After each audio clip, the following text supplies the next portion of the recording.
மண் எல்லாம் கலக்கி எடுத்து எல்லா டப்பாலையும் நிரப்பி வச்சுருக்கேங்க காய்கறி செடி வைக்கிறதுக்கு. ஏன் சீக்கிரமாக எடுத்து டப்பாவில் நிரப்பிட்டேன்னா மூச்சு வாங்குதுங்க மொட்டை மாடி ஏறி வரக்குள்ளேயே. இவ்வளோ மண் மிச்சமாயிருக்கு. இன்னும் அங்கே ஒரு மூட்டை இருக்குது. நல்லா வெயில் ஏறிடுச்சு. மழை வருதுங்க, அப்பப்போ மழை வந்துகிட்டே இருக்கா. நம்ம மொட்டை மாடி ஃபுல்லாக மழையில் நனைஞ்சின்னா மண் இதாயிரும். அதனால் டப்பாவில் எடுத்து வச்சுட்டேன். வேணுமுன்னா தண்ணி ஊற்றினோம்னா ஒரு 10-20 நாளைக்கு மக்கிரும். இன்றைக்கான டேபிள் ரோஸ் பூ அறுவடை பண்ணல. இன்றைக்கி ஞாயிற்றுக்கிழமை, சும்மா வேணால் பார்க்கலாம். எல்லா கலர்லேயும் அழகழகாக பூத்துட்ருக்காங்க. எருவு இந்த மிக்ஸ் பண்ண மண் ஒரு பேசன் நிறைய இது கொட்டியிருக்கேன்.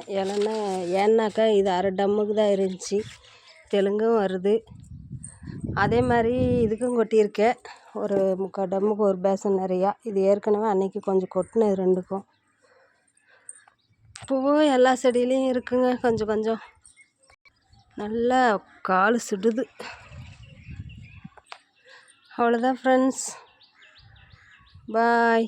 என்னோடய வீடியோ பிடிச்சா லைக் பண்ணி சப்ஸ்கிரைப் பண்ணி சப்போர்ட் பண்ணுங்கள். Bye friends.